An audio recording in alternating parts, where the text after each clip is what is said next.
Australia wasn't even on the cards to move, but where people are wanting to move out from the UK to Australia. And they often ask that question about, I think there's two pathways in terms of getting a job out here. Is that before you emigrate, please visit. Almost put the idea into my head, just come to Australia. The main reason for me why I chose general practice training was, Australia is a big country and there aren't enough GPs to serve the population. Everybody has a dog in Australia. So when I first moved out here, I was just like, where are all the black people? If you're coming out here because you think the grass is greener, I probably wouldn't. When we see black people up here, my daughter will point them out. Oh, Manny, there's another one. We have to be our own village. We pander a lot more, I think, to patients in the UK. There's lots of sharks. It is so bright that you have to wear sunglasses every day. Hi guys, welcome back to my channel. In this video, I feel like it's one of the most requested videos, which is to please bring a doctor from Australia. And if I'll link a video in which people are talking about this, and I kept asking them, do you know anyone in Australia? Everyone kept saying no. And then finally, I found someone in Australia. I was so excited to find Cordelia and so happy, and I feel so privileged. And thank you so much for coming onto my channel. And we're so excited. We can't wait to hear from you. Hi, Cordelia. Hey. Hi, Susie. Thank you for having me. The first thing I wanted to find out about was, because I found it was so interesting that you were in the UK and you moved to Australia. And a lot of people watching this video are probably like in Uganda or somewhere else abroad, and they're looking to come to the UK, because most of the videos I make are usually, how can you come to the UK? So the UK sounds like some promised land where everything is amazing, streets are paved in gold. But then when you reach, then suddenly you hear people talking about, oh no, I want to go to Australia. People want to do F3s in Australia. So please, can you tell us about your experience of, first of all, why did you go to Australia, and how long were you in the UK? Were you born and bred in the UK? Yeah. Okay, that's okay. Yeah, I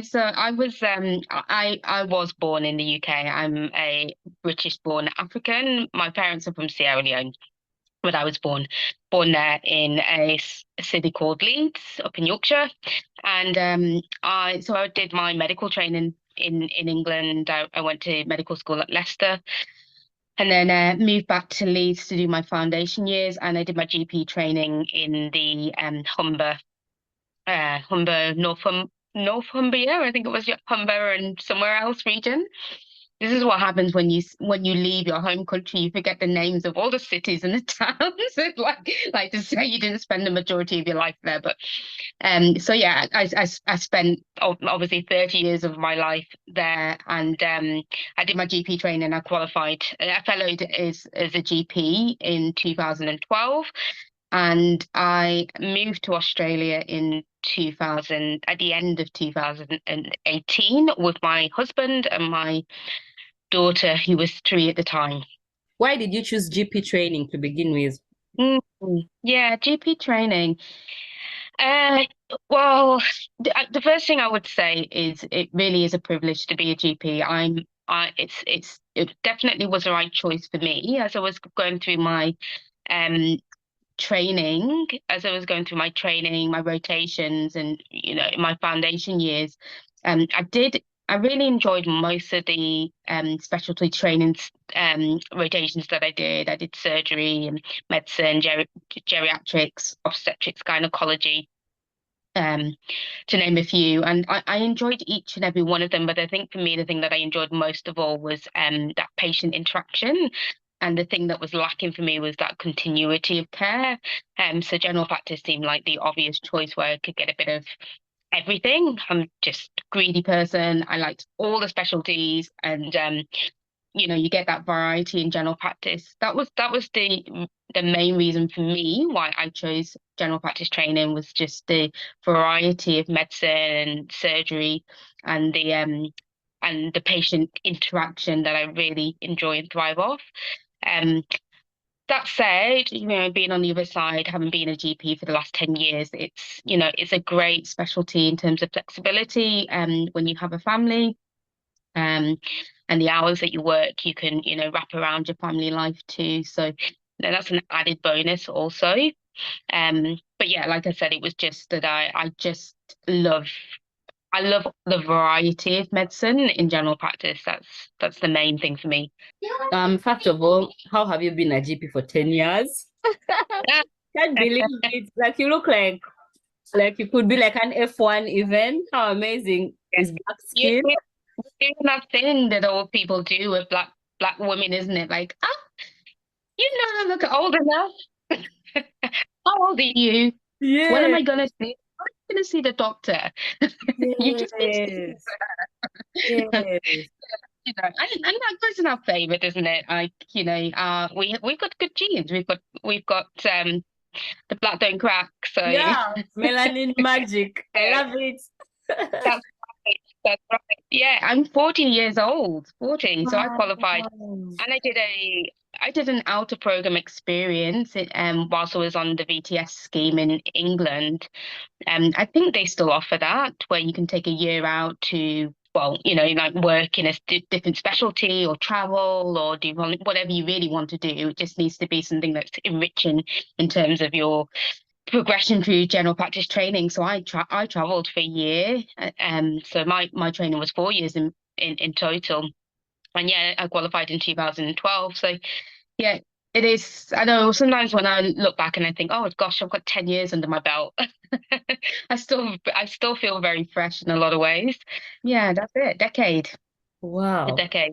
Happy anniversary. Is your anniversary coming up soon? Is that a thing? Do you celebrate the year, the time you qualified? Or not qualified, Yeah, the time you CCT'd, I guess. Do you celebrate? yeah, yeah. Well, just over, isn't it? It's just that 11 years will be 2023 now. So yeah, just over. I should have celebrated a decade. Yeah. So I don't know about the VTS program if it still happens, but I know that as a trainee here, even in psychiatry, you can always apply for time out of training, it's called, Oh, to yeah. do something like that. And there was a job I saw actually recently. It's a global health fellowship, and it's actually in Uganda, but it's not really suitable for me right now because it's not family friendly. But if you're out Mm. there and you're in the UK, look up global health fellowships. They have jobs in different parts of the world. You can even go travel for like 6 months though, maximum, then you come back. Um, Mm. so okay, so GP training is short. That's a good pro for it. Although yours was only Mm. 1 year, sorry, 4 years. And then when you finish, a lot of the GPs here talk about overload, like too much work, burnout. What was your experience? Also, how long after becoming a GP did you move? And tell us more about like what happened. Did the too much work have anything to do with it? So yeah, I qualified in 2012, and then I didn't have a job actually to go to, so I ended up locuming, which in all fairness was probably the best thing that I could have done, because it just gave me experience of working in lots of different general practice settings and gave me an idea about where I actually wanted to work as a salaried GP.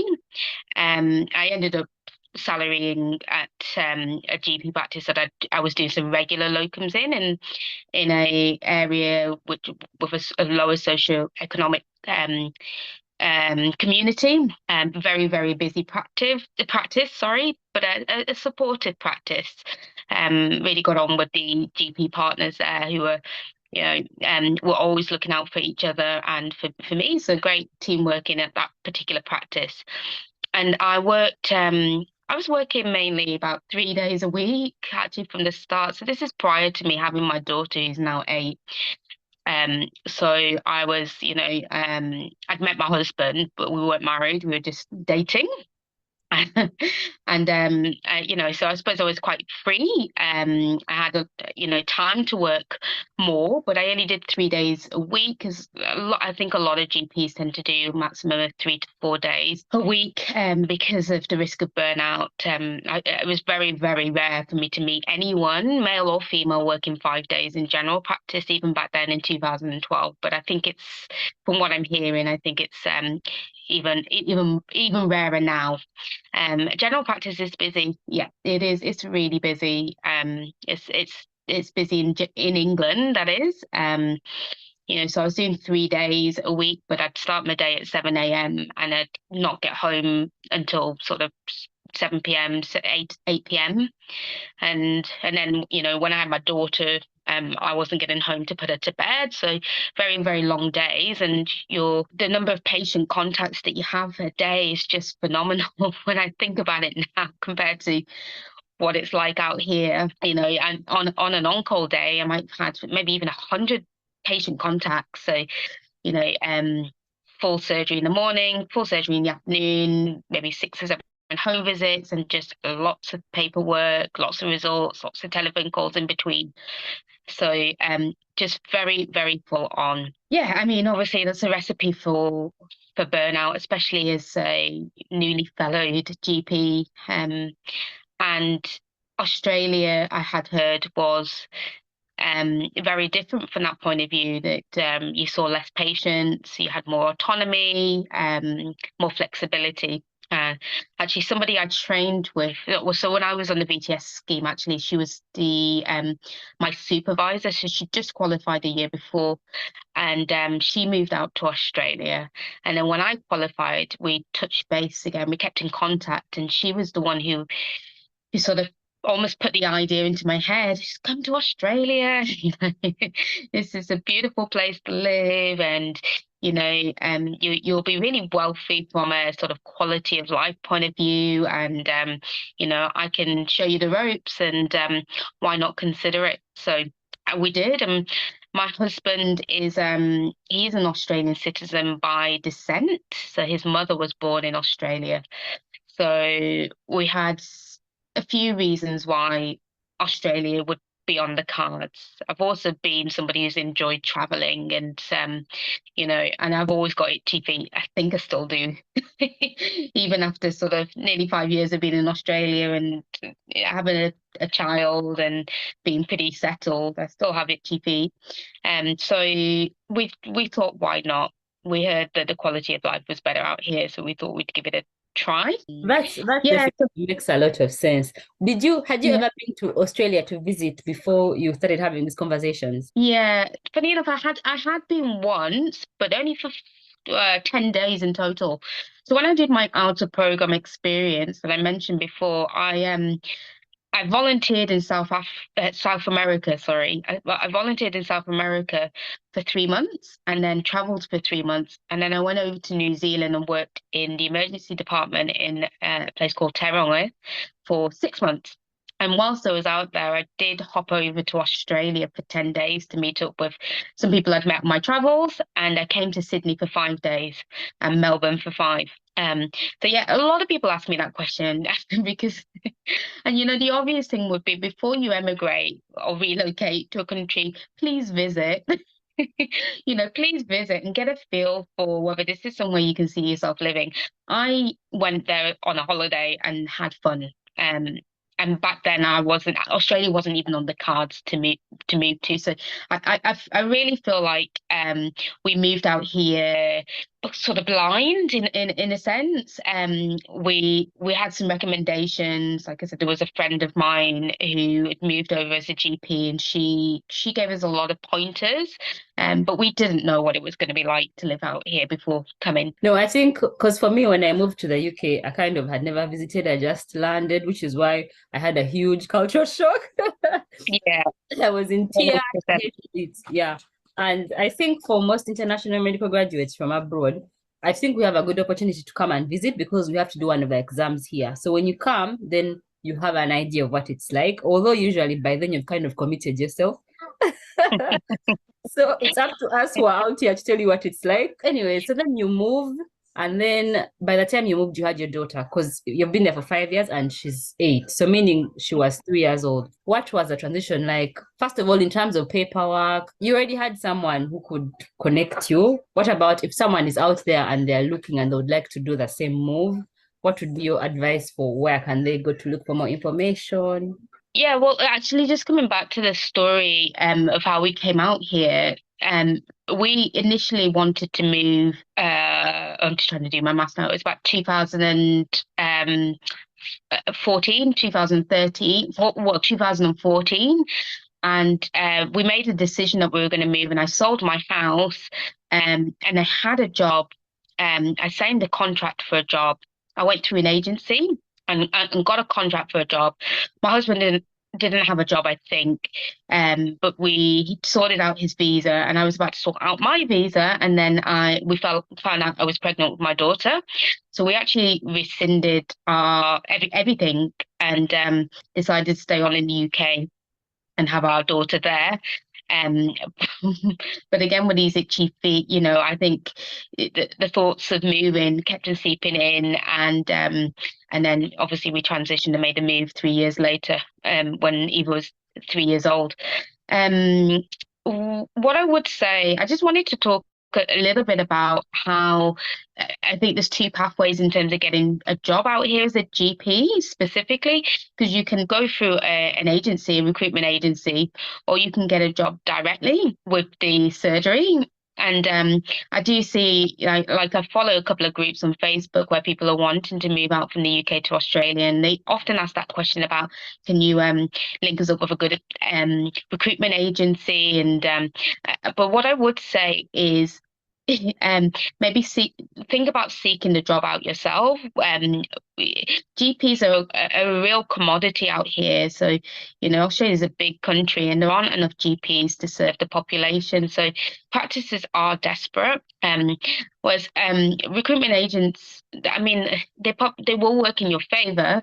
However, the surgery gives them a big chunk of a big chunk of money to recruit you, and I think you can negotiate a better deal if you go directly with a surgery. So that would probably be one of my biggest advice to anybody who's thinking about coming out here, is contact surgeries directly and negotiate. So yeah, I actually, that's what I did. I also went through an agency initially when we were first going to move out here, but then obviously rescinded that contract and offer because we had Eva. So the second time we decided we were going to move out here, I got the job directly with a practice. And then, so back then in 2018, it was a pretty simple process in terms of if you're fellowed with the RCGP in the UK, then you will become fellowed with the RACGP here in Australia. So your fellowship is recognised in Australia, and you just have to send off the paperwork through to the Australian Medical Board and APRA, and and get that all recognised, and then you come over and you work. It's pretty simple. I believe now it has changed. Although the fellowship is recognised, I think you do have to undergo a period of supervision for 6 months. Now, so that's the major difference. And I don't know a lot about that because obviously it wasn't something that I had to endure. But I think the paperwork is a little bit more arduous now and a little bit more long-winded. I filled out all my paperwork myself because I got the job directly with the practice. I applied for my visa on my own. It's okay to do. It just takes time. I have to give yourself at least 3 months. But it could take up to 6 months to get all that paperwork sorted. So people shouldn't be worried because even moving to the UK, people like to use agencies.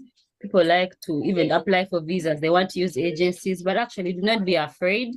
You can do it by yourself. I was just thinking, when you moved to Australia, you had a 3-year-old. And did you have any family there? Because your husband is Australian by descent. Does that mean his family was there? My husband does have a sister here. She lives in Sydney with her husband. And we moved to the Central Coast, which is about an hour and a half drive north of Sydney. So although we did have a family member here, they don't have children, so we pretty much came over as a family, not really knowing any other families per se, and yeah, so we did that thing. Kids, as we all know, are very adaptable. They're just they are amazing, and I think it's a blessing really that kids are that way because it would make the transition so much harder. So for my daughter, she was like a what do they say? A duck to water. She embraced Australia very easily. Also, I think with her being that age, we had to we put her into daycare. So, you make friends for your children, don't you really? I think when you move abroad, so we made friends with other families that had kids Eva's age, and the kids out here are they're just so beautiful. They're very committed to making friends and being and including kids in play. So you take, like, we used to take Eva to a playground, and automatically kids would gravitate to her, and then you end up talking to the families. It's just so nice. Um, so yeah, the transition for her was easy. I think it was a bit of a culture shock for for myself and James. Everybody has a dog as well. Everybody has a dog in Australia. Oh, do you know Bluey? Oh yeah, we never got into Bluey, unfortunately, but Bluey's big out here. Yes, Yeah, with the and in our house too, because they both Bluey and CBeebies. So it's no wonder they have a dog, like a cartoon that's a dog family. Yeah, all the kids love Bluey out here. And I mean, Bluey's Australian, isn't it? And pretty sure it's Yeah, Australian, isn't it? yeah. Cartoon, yeah. Mm. Yeah, there's a big have a dog at home culture out here. So I don't know. My husband is white, and Mm. has always grown up around dogs. I've never grown up around dogs. I don't think black people have dogs really. Back to the dog. No, we have dogs for protection. So like back, Yeah, we had dogs for yeah. protection, but not like entering the house, going to bed with you. Mm. Like that was a bit much. Yeah, I totally agree. Anyway, the culture shock, I was going to say, it is a bit of a culture shock. It's interesting because I'm, British born, and I just assumed that this would just be like Britain, abroad in the sun, basically. But there is a definite culture shift. So even all your expats, they assimilate to Australia culture. And I can't really put it into words apart from just, to say that it's just different. It's just very different to British culture, So that's probably been the hardest thing for us in terms of moving out here. Just been Yeah. like, oh, okay. Well, we really do feel like foreigners at times. That's so interesting because I also would have imagined that it's just like UK but in the sun with better weather. That's how they sell it to us. Like Yeah. come to Australia, it's just like the UK but so much better. What about diversity, like racial diversity? Do you find that are there other Black people? Because I'd be worried about that because I feel like England or especially London and areas around are quite diverse. What's it like over there? That's a great question, and it's something that I asked my GP colleague friend before we moved out here. So where we live on the Central Coast, there's a lot of people that relocate from Sydney up here to buy a house and have children because it's a lot cheaper to live. It's a lot cheaper to buy a house up here. Sydney is the most expensive city to live and buy a house in Australia. Now, yes, the Central Coast is not very multicultural, if I'm honest, but Sydney is comparatively. So when I first moved out here, I was just like, where are all the Black people? I'm from Leeds, so Leeds, like London and Manchester, Birmingham, it's very multicultural, and I never really felt like I was aware of my Blackness growing up there, but I'm very much aware of it up here on the Central Coast, but not definitely not in Sydney. I actually actively sought out Black people when after about a year of living here because I realized that that's what I was lacking in my life, was having just people around that look like me, and representation, is so important, especially when you've got children. So I joined as many Facebook groups as I could, and now I have a community of Black women and Black men and Black families that I do connect with. But most of them live in Sydney, if I'm honest. They don't live up here. There are some Black people. There are some Black people, but not very, very few. And to the point that when we see Black people up here, my daughter will point them out. Oh, Mammy, there's another one like you. We go, yes, there's another lovely black lady that we've seen that makes 10 in 5 years. So yeah, not many. But you know what I would say is if that's important for you as somebody who wants to relocate to Australia, then you stick to the major cities. That's where you're going to find the diversity is around the major cities. Yeah. And they do exist. You just have to, I think, actively find those communities, because that's how I found you, because I had someone who knew someone who had actually moved to the UK from Australia. I should actually have her on the channel as well, and so we can hear her story. So she Okay. moved from Australia to the UK, and so now I asked her if she knew anyone, and then somehow I started to hear of people. What about your parents? How did they take it? Because I'm guessing they're still here. What was that like? What about, do you have other siblings, like your wider original family? What's that like, having left them all here? Yeah, another great question. It's hard, isn't it? It's always hard leaving your family. Um, but my parents were and have always been and still are very supportive. They've always been supportive for the decisions that I've made.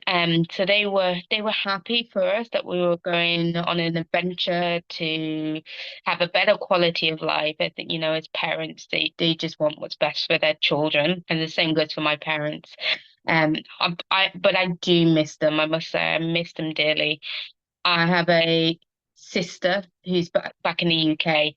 Um, and I mean, we connect every single day over video calls. So, she can see Eva growing up and what we're doing. And they came out this year. They came out at the beginning of this year to visit. So it's the first time because of COVID. Obviously, put a bit of a spanner in the works. Because ideally, I mean, I think when you move somewhere like here, the thing that makes it I don't want to say bearable because that sounds quite negative. It's not negative living here, but I think the thing that makes it okay is knowing that you can get a flight back to see your family, and that was what we endeavoured to do. That we would connect with them yearly, either we would go back or hopefully they could come out every couple of years, and there wouldn't be longer than a year between seeing each other. But COVID was, yeah, through the spanner in the works. But since then we have been back twice and they've been out here once, so that makes it better. But yeah, family, that's the big thing is family, really. It's the hardest thing. If I have to be honest about it, it's missing family. But then I think you have to create your own family. You have to create your own community. I've been speaking to a few people from the African diaspora about that and creating a village. That saying if it takes a village to bring up a child, and we have to be that change. Like we have to be our own village because loneliness and isolation it's very real. Yeah, no, that's so true. I think I relate in that I also miss my family the most back home. And also you have to make your own village. Yeah, you have to stop looking back all the time and try and, I think, look forward a little bit and try and enjoy where you are, because you're probably going to be there for a long time. Like including myself, I don't see myself going home long term for a long time. It will only be it. So how long is the flight? Because I heard Australia is so far. How long is the flight from Australia to the UK? Yeah, it's 24 hours basically.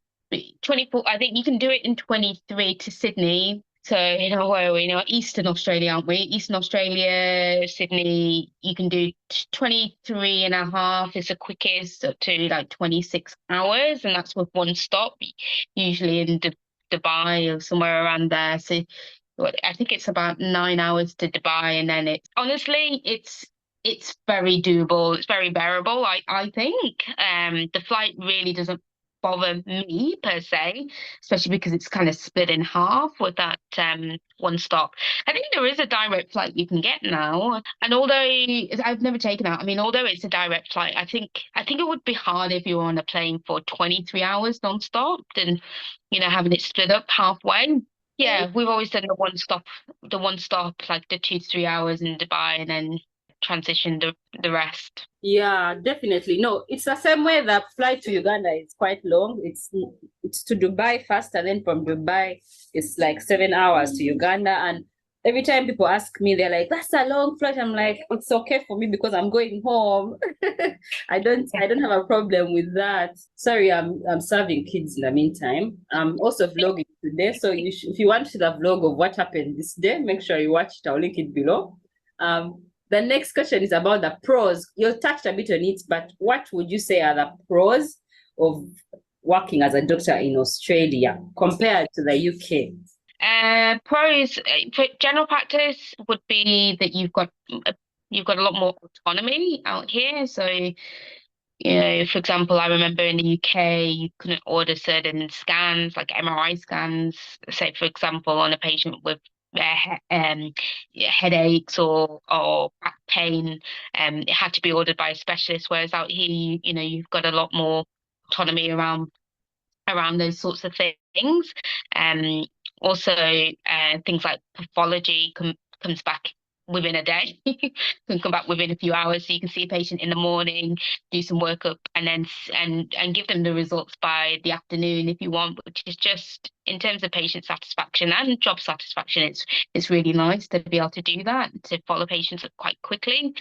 And the other things are you can really pick and choose your days and your hours of work, and because you're a contractor out here, so you're self-employed basically if you work in the private sector. If you work in private practice, you're self-employed, so you contract to the practice that you work at, but you can pick and choose what hours you work or how many days you work. Obviously, the more days and hours you work, the more money you make. But that's great in terms of flexibility and lifestyle. Also, GPs generally don't do home visits out here, which still blows my mind. I think that's why I chuckle a little bit, like, we just don't do home visits. I know when I first moved out here, I thought to myself, well, if you don't do home visits, what happens at patients that need to be seen at home? What happens out here is that patients just come to the practice. It's really, it makes you reflect on how we pander a lot more, I think, to patients in the UK, because Australia is such a big place.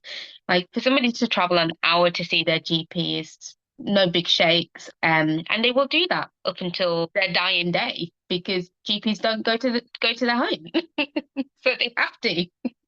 They find a way. So that's a big plus actually, I suppose. Because you have a lunch break. What's one of those? Yes, you can have a lunch break.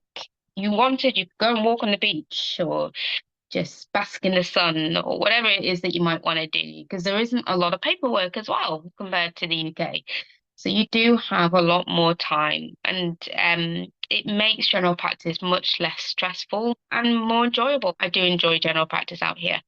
So yeah, they're probably the pros of general practice compared to the UK and Australia. And as a person emigrating out here, some of the pros will be centered around the weather, and yeah, that is a big thing. It really is, because you can do so much more 365 days of the year. I mean, the sun shines here every single day, and winter is warm, which is, it's just so nice to be able to be outside. So yeah, my daughter spends most of her time outside doing whatever she needs to do or whatever she wants to do. We are quite a lot more outdoorsy, so it's been good for us, especially in terms of mental health. It's so nice to have that ability to just take the sun in. Sun's like it's a big thing for me. It is. Yeah. And now it's like summer here, but if I show you outside the window, you'll cry on my behalf. It's drizzling. It's like British drizzle, and that's how it's been for the past few weeks. It's like we don't know what happened to the summer. It seems like we skipped it this year. That sounds like Uganda in terms of sunny all the time, which is something I never appreciated until I left. Also, about the pandering to the patients, I think it's a lot here. Even now, I work in a perinatal mental health team, but you have to do home visits. you have to go to the hospitals, the antenatal clinics, meet the patient. Basically, you have to meet the patients everywhere. You meet them at antenatal clinics, you meet them at the family and child centers. Try and go as close as possible to them, which I think is great for them, but then the system seems like it can't afford it anymore. Maybe in the past it was a great system, but it seems like it's a huge strain on the resources. The sun, I heard that there's so much skin cancer in Australia, and the sun is great, but is it too harsh, or do you find it comfortable? Yeah, no, so yeah, with the sun, just to go back to when I first entered this country, when we first emigrated, the thing that really struck me is just how bright it is. And I just wanted to speak a little bit about that because I don't think people appreciate it is so bright that you have to wear sunglasses every day. Every single day I have to wear sunglasses out here. Otherwise I get a headache from squinting. It's a different kind of sun. It's very fluorescent and bright. And it's beautiful. But yes, as you mentioned, the issue that Australia has is a lack of ozone layers. So we do have the highest rates of skin cancer. I think we also have the highest rates of detection. We're really good at picking up skin cancer and we're really good at treating it. So I do a bit of skin cancer medicine work out here, as a lot of GPs do. That's the other thing actually to mention is that you can upskill in general practice quite easily out here comparatively to the UK. So I'm cutting out skin cancers because like you said, there's just so much of it out here. So it's hard not to. And I enjoy it as well. It really breaks up the day doing a bit of skin cancer work. I find it very interesting. So yeah, there is, but there's also a lot of campaigns around protecting yourself from the sun. So, like my daughter, for example, has learned from day one, from being in daycare, the slogan "Slip, Slap, Slop," which is centered around putting UV protection on. Sun lotion. They at her school she can't play and has a wide brimmed hat, which all the kids are provided with at the schools. She has to wear sun lotion every single day. So, yes, there is a lot of skin cancer, but there's also a lot that's gone into efforts to try and protect people from the harmful effects of the sun. And thirdly, we're very good at picking them up. Skin cancers, we do annual skin cancer checks, like a preventative health check for patients. I encourage all my patients to have a check at least once a year. Yeah, and then and I really enjoy cutting them out too. Cons of Australia. One of them is I've heard is the spiders and so many creepy crawlies. Yeah, everyone's scared of these creepy crawlies. And it was one of the reasons my sister was really reluctant to come out here because of the snakes and the spiders. But yeah, it's really not so bad. It's and you come to terms with the prospect of coming across something quite quickly. So yeah, Australia unfortunately does house the most dangerous animal, wildlife, insects in the world. I think we have the most venomous. Yeah, I think we have the most venomous spiders and the most venomous snakes here. You've got the Australian brown snake, which is terrible snake to come across, and you've got the funnel webs. Look, you do see them, but it's not on a daily basis, and they're not usually in your house. And again, there's lots of education that you can do to make yourself more comfortable with identifying the venomous and dangerous insects and animals around here, which we did that, and we still do ongoing learning. And it's just really to make sure that our daughter's safe when she's playing in the back garden, in the backyard, and things like that. But yeah, it's not that bad. It really isn't. They become your friends. The spiders become your friends, and then actually eventually you become really interested in them. Yeah, but you don't see so many. Sharks are a different thing though altogether. There's lots of sharks. Cons, yeah, so spiders. Obviously, like I touched on before, the biggest con is your family being so far away. What else? Oh, well, Sydney is very expensive to buy a house. But I suppose the pro is that your house, generally houses are bigger and you've got more space. Most houses come with a back garden out here. That's really nice.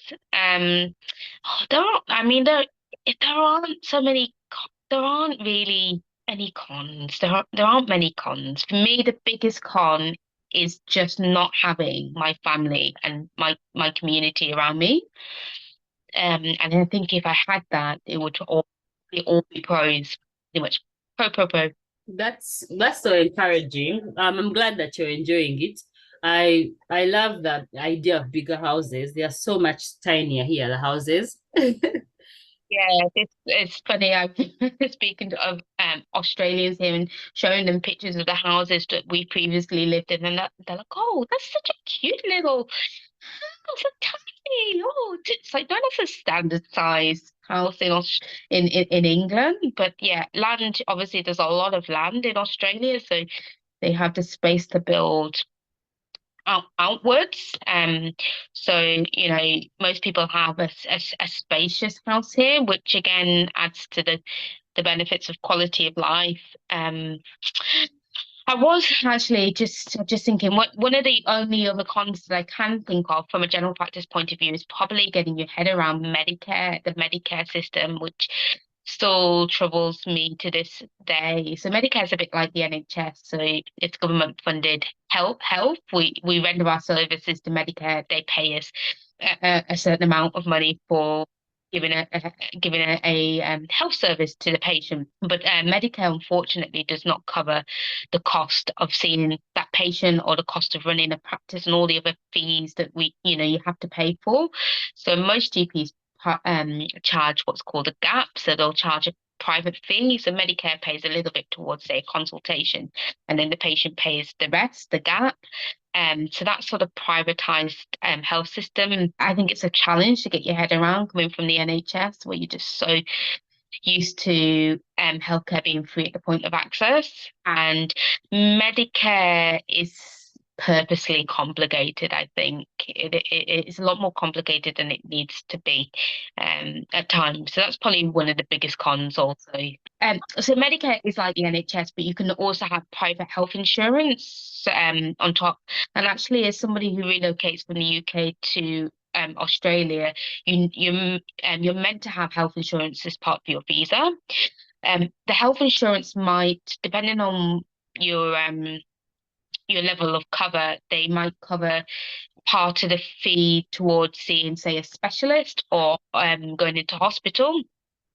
But the health insurance does not cover your fee to see a general practitioner. So you can't claim off your health insurance to see a GP. That money has to it comes from Medicare and maybe your own pocket too, if the GP charges a private fee. And I heard you mention visa. So what's the immigration like from the UK to the Australia? Like if, for instance, you have a British passport, do you need a visa to go to Australia? Or I thought it's under the Queen, sorry, the King. I thought Australia is like a colony. You need a visa to come to Australia. If you're coming on holiday, you can get a holiday visa, which I think is pretty easy just to apply online and you get a holiday visa and then you can come out here for a short period of time. I think up to 3 months, but again, I'm probably not the best person to ask, and so please don't quote me on that. But yeah, I know you do need a visa to travel out here.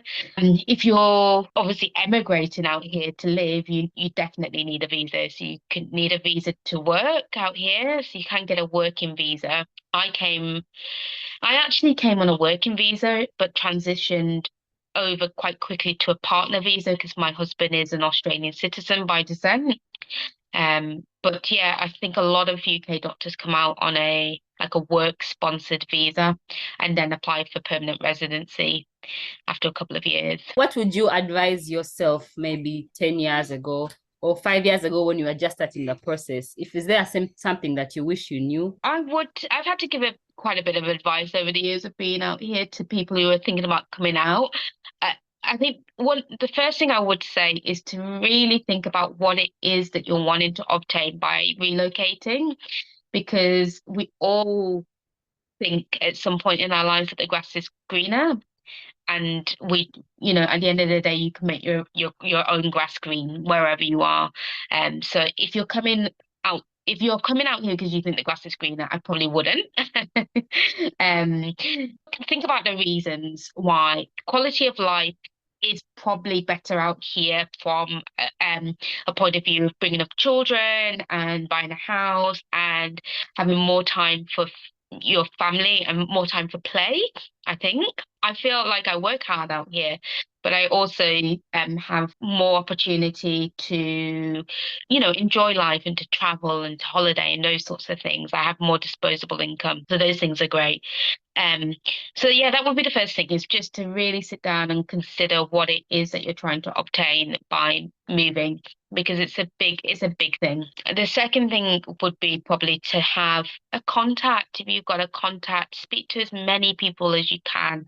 If you're looking for a job out here, and you're maybe connecting directly with the practice, for example, ask to speak to the doctors out there, get their personal number, and give them a ring and ask them the honest and ask them the truthful questions. They'll be able to give you a wealth of information. And yeah, if you can visit, first of all, do it and come out for a bit of time and make sure that you're not just doing the holiday things when you visit, but a bit more of the lifestyle things, so you can get a bit of an idea of where you want to be when you move out here. I love that bit that you said about you can always make your grass green where you are, which Yeah. that's so encouraging. But at the same time, the grass does seem greener where you are. Who doesn't want more disposable income? Comments below. Have you been discouraged or encouraged to try and make a move to Australia? So also, if anyone has any questions and they would like to know, maybe to contact you, would you be okay with that? Are you on social media or? Yeah, I am. I am. I also have a little social enterprise that I've set up with two other doctors called African Health, and we have a website, so you can contact me through our website. That's www.africanahealth, so AfricaHealth.com.au. So yeah, and there's a bit of information, not so much about relocating as a doctor, but there's health information about Diasporian and BIPOC health on our website. But yeah, more than happy. I am on Facebook also, so more than happy to be contacted via Facebook. Africana Health, it's a social enterprise where basically it's three African diasporan doctors who realise that appreciated that there's a big gap, I think, in health outcomes within our community, in particular the BIPOC community, and we wanted to put something together to try and improve the health literacy within the African community and hence improve health outcomes. So we have a website which has three domains really. We have a directory which identifies health professionals living and working in Australia who identify within the African diaspora, because I think we appreciate, even as a patient myself, that sometimes it's nice to see a health professional that looks like you, that who might see things through the same cultural lens as you, and there isn't an easy way of finding somebody like that in this country. I mean, you'd have to Google all the practices and then look at their picture to see, what their background might be. So we've tried to put that information together on a directory to make it easier. So you can find an allied health professional or a doctor on our directory. Then we've got some health information, so leaflets and literature about all sorts of things pertaining to African health. And then the third domain is our workshops. We put on sort of workshops and virtual events centered around health and health outcomes. We're small. We're only in the infancy of the company, but we're hoping to grow as time goes on. It sounds amazing. I feel like, especially African diaspora, we have a huge role to play in helping ourselves and our people. And I was seeing something recently that Africa is the fastest growing like continent in almost all domains, including population. So the Black planet is coming.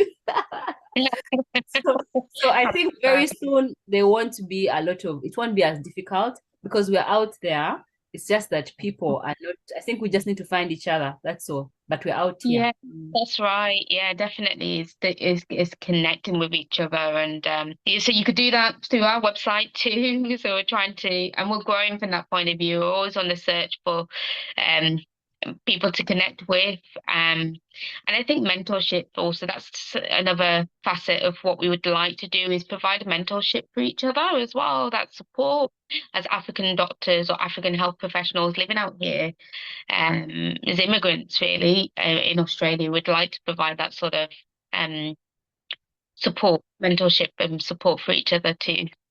So yeah, connect with us. We'd love that. Are you looking for only African doctors in Australia specifically, by the way? No, not necessarily. So for the directory it is Australia, because obviously the whole point is that patients can find a clinician or health professional that they can see in Australia that comes from a similar cultural background. But in terms of our WhatsApp group, you don't have to be based in Australia. No, not at all.